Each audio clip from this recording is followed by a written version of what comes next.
I'm about to show you how you can open the console on Schedule 1 even if you don't have the tilde key. So if you find this guide helpful, don't forget to subscribe and like the video. So basically, in a lot of keyboard layouts, like mine, in my case it's Spanish, we don't have the tilde key. So to open the console, you need to go to Settings, and as you can see, you will find the console option. You need to enable it first. And as you can see, you need to press the tilde key to toggle it.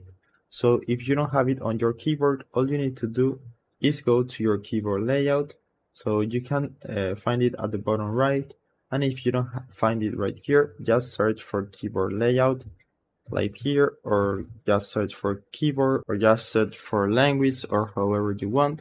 In my case, it appears in Spanish.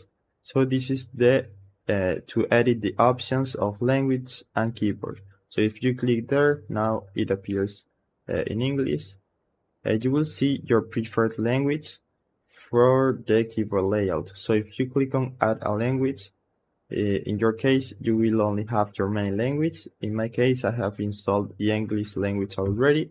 So click right there to see the full list and search for English and add it like this.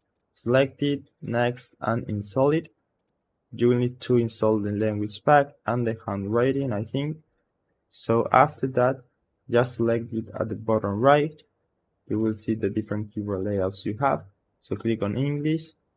And now if we go back to Schedule 1, you need to press the key you have at the left of the 1 key. So if you click there, that's the tilde key in the English keyboard layout.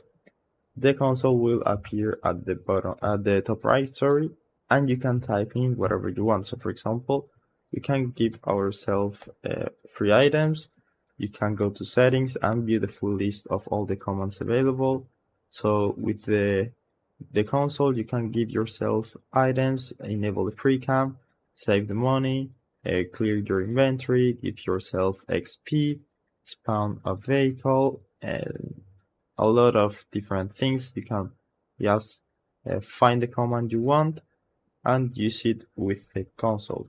So I hope it was helpful, and thanks for watching.